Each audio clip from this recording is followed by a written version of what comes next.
Assalamualaikum warahmatullahi wabarakatuh. Perkenalkan, nama saya Nadia Azahra dengan nomor 20 3402 416390, studi manajemen dalam mata kuliah pengantar teknologi informasi. Kali ini ingin membahas tentang manfaat teknologi informasi dalam mendukung aktivitas perusahaan. Pembahasannya yaitu ada definisi teknologi informasi, lalu peranan utama teknologi informasi bagi perusahaan, lalu ada pemanfaatan teknologi informasi perusahaan, lalu ada resiko penerapan TI di perusahaan. Yang pertama yaitu definisi teknologi informasi. Teknologi informasi (TI) dilihat dari kata penyusunnya adalah teknologi dan informasi. Kata teknologi bermakna pengembangan dan penerapan berbagai peralatan atau sistem untuk menyelesaikan persoalan-persoalan yang dihadapi oleh manusia dalam kehidupan sehari-hari. Kata teknologi berdekatan artinya dengan istilah tata cara. Lalu menurut teknologi informasi menurut Williams dan Sawyer merupakan sebuah bentuk umum yang menggambarkan setiap teknologi yang membantu menghasilkan, memanipulasi, menyimpan, mengomunikasikan, atau menyampaikan informasi. Lalu ada peranan utama teknologi informasi bagi perusahaan. TI, khususnya teknologi komunikasi, sebagai mediator antara atribut lingkungan dengan atribut struktur organisasi. Hubungan antar kompleksitas ini memiliki struktural dan hubungan antara kompleksitas lingkungan dengan integrasi. Terdapat 5 peranan mendasar teknologi informasi di sebuah perusahaan, yaitu yang pertama, fungsi operasional. Fungsi ini akan membuat struktur organisasi menjadi lebih ramping dan jauh dari sifat birokratis, karena sejumlah aspek administratif yang teratur telah diambil alih fungsinya oleh teknologi informasi. Karena sifat penggunaannya yang menyebar di seluruh fungsi organisasi, maka unit terkait dengan manajemen teknologi informasi akan menjalankan fungsinya sebagai supporting agency, di mana teknologi informasi dianggap sebagai sebuah firm infrastruktur. Lalu yang kedua, ada fungsi pengawasan dan kontrol. Keberadaan teknologi informasi akan menjadi bagian yang tidak terpisahkan dengan aktivitas level manajerial embedded di dalam setiap fungsi manajer, sehingga struktur organisasi unit terkait dengannya harus dapat memiliki span of control atau peer relationship yang memungkinkan terjadinya interaksi efektif dengan para manajer di perusahaan terkait. Lalu yang ketiga, yaitu fungsi perencanaan dan pengambilan keputusan. Mengangkat teknologi informasi ke tataran peran yang lebih strategis lagi, karena keberadaannya sebagai enabler dari rencana bisnis perusahaan dan merupakan sebuah knowledge generator bagi para pemimpin perusahaan yang dihadapkan pada realitas untuk mengambil sejumlah keputusan penting sehari-harinya. Tidak jarang perusahaan yang ada akhirnya memilih menempatkan unit teknologi informasi sebagai bagian dari fungsi perencanaan dan atau pengembangan korporat karena fungsi strategis tersebut. Lalu yang keempat ada fungsi komunikasi.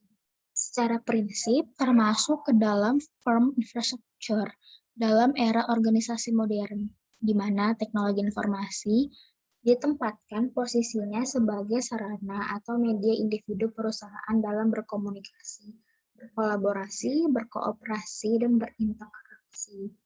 Seperti hanya pada fungsi operasional, unit teknologi informasi akan menempatkan dirinya sebagai penunjang aktivitas sehari-hari perusahaan. Dan yang terakhir, yang kelima, yaitu fungsi interorganisasi. Fungsi interorganisasi merupakan sebuah peranan yang cukup unik karena dipicu belakangan ini oleh semangat globalisasi yang memaksa perusahaan untuk melakukan kolaborasi, atau perusahaan menjalin kemitraan dengan sejumlah perusahaan lain. Konsep kemitraan strategis atau partnership berbasis teknologi informasi seperti pada implementasi supply chain management atau enterprise research planning, membuat perusahaan melakukan sejumlah terobosan penting dalam mendesain struktur organisasi unit teknologi informasinya. Bahkan, tidak jarang ditemui perusahaan yang cenderung melakukan kegiatan pengalih-dayaan atau outsourcing sejumlah proses bisnis terkait dengan manajemen teknologi informasinya ke pihak lain demi kelancaran bisnisnya. Ada tipe dan fungsi peranan teknologi informasi secara langsung akan berpengaruh terhadap rancangan atau desain. Pertama, struktur organisasi perusahaan. Lalu yang kedua, struktur organisasi, departemen, divisi, atau unit terkait dengan sistem informasi, teknologi informasi, dan manajemen informasi.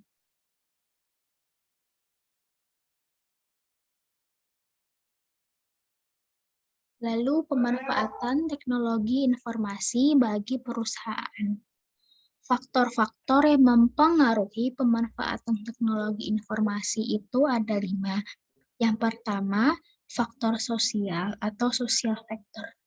Merupakan internalisasi kultur subjektif kelompok dan persetujuan interpersonal tertentu yang dibuat individual dengan yang lain dalam situasi sosial tertentu.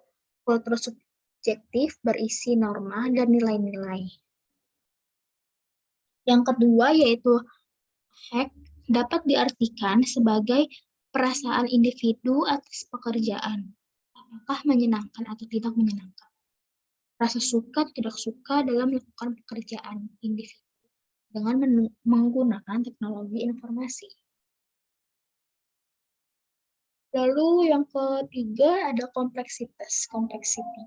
Sebagai tingkat inovasi yang dipersepsikan sebagai sesuatu yang relatif sulit untuk dimengerti dan digunakan.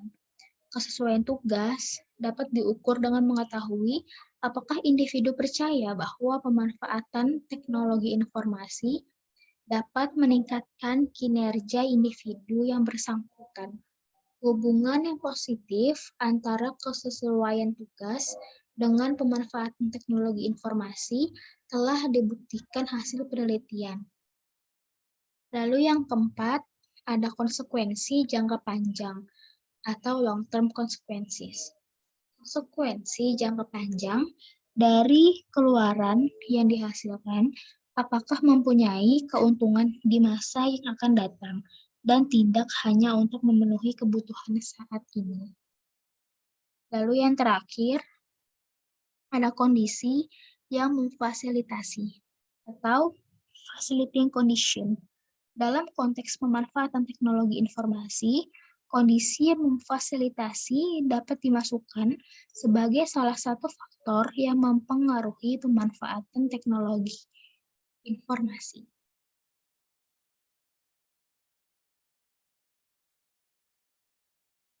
Sebelum selanjutnya, terdapat sejumlah UKM yang menyatakan bahwa sistem informasi atau teknologi informasi telah membawa perbaikan yang jelas dalam hal penurunan biaya dan peningkatan keuntungan. Disebutkan bahwa SI atau TI memberikan manfaat bagi UKM sebagai berikut. 1.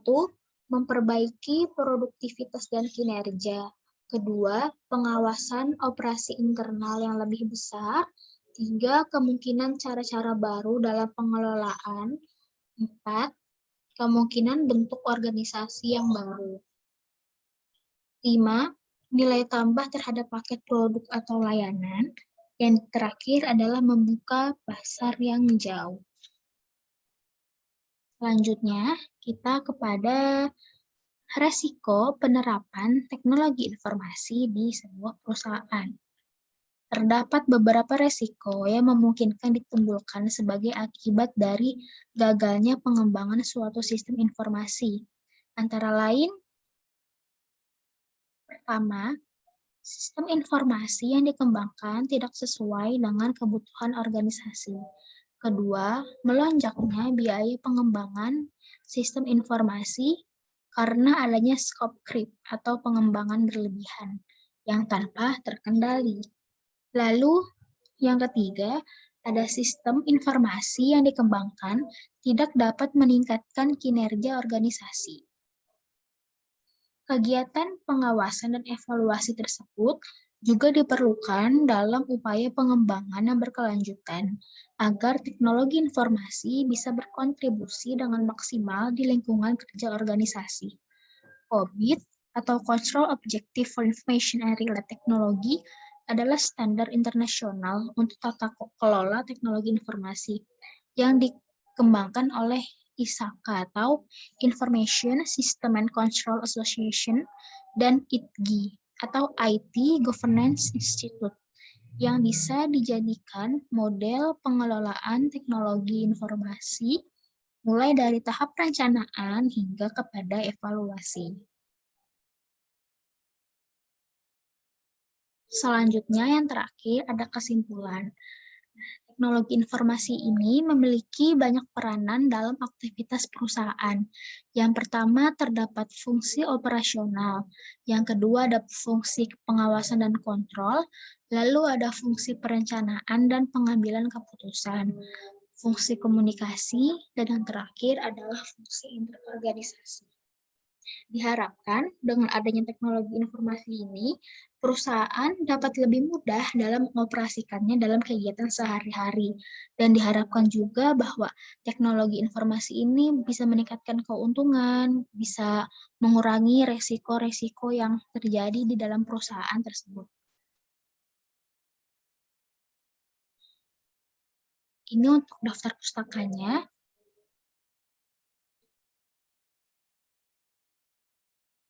Cukup sekian pemaparan presentasi dari saya tentang peranan teknologi informasi dalam aktivitas perusahaan. Semoga presentasi ini bisa memberikan informasi kepada para pembaca dan para pendengar. Sekian, terima kasih. Wassalamualaikum warahmatullahi wabarakatuh.